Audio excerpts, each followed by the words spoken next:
Atlanta is the third cheapest market in America to buy a car in, which is not good news for us. Right. And it's Most competitive, too. It's saturated, yeah.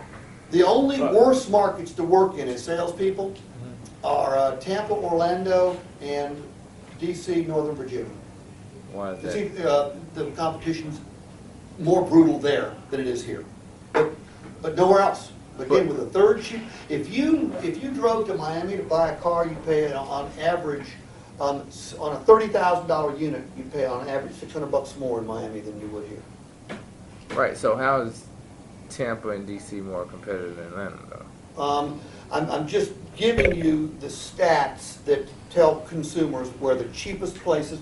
This was an article on AOL, and it said, hey, it may be worth a $1,000 airplane ticket for you to fly to these markets. And they listed the top 10 markets with the lowest, or the bottom 10 as the case may be. Texas is in it too. There wasn't a single city in Texas that was in the top 10. But the moral of the story is not the market. We're in a tough market. Anyone that tells you differently doesn't understand our market. Okay, it's a tough market. Which makes it all that much more important that you use properly the tools that you've got at your disposal. And what you guys have showed me today, and what the group this morning showed me today, is you know what these are. I mean, you know what painless dent repair is, you know what road hazard coverage is, but we're not necessarily presenting it in a manner that highlights the benefits for the customer. We're not letting them know that we're reducing their cost of ownership. And for those of you that remember, I mean, there's a price equation out there. The price the customer pays us for a new or used car today is 1/3 of that price equation.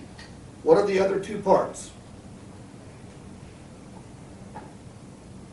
Customers don't think this way. Resale value. Is that an important part of the overall investment? Sure it is. Okay? Cost to own. Cost to own. Look, if I buy a Ford from you or I buy a Ford from Tidwell, the maintenance is going to be exactly the same. The fuel economy will be the same. The maintenance requirements will be the same. There's no difference there. But if I buy at Tidwell and I'm going to get dings and dents, are they going to pay for my dings and dents to be repaired? Oh, No. I don't know, but I'm assuming not. No, they're not. If I lose a key, are they going to pay to replace my key? No. If I blow out a tire and bend a rim, are they going to replace my tire and rim at no cost to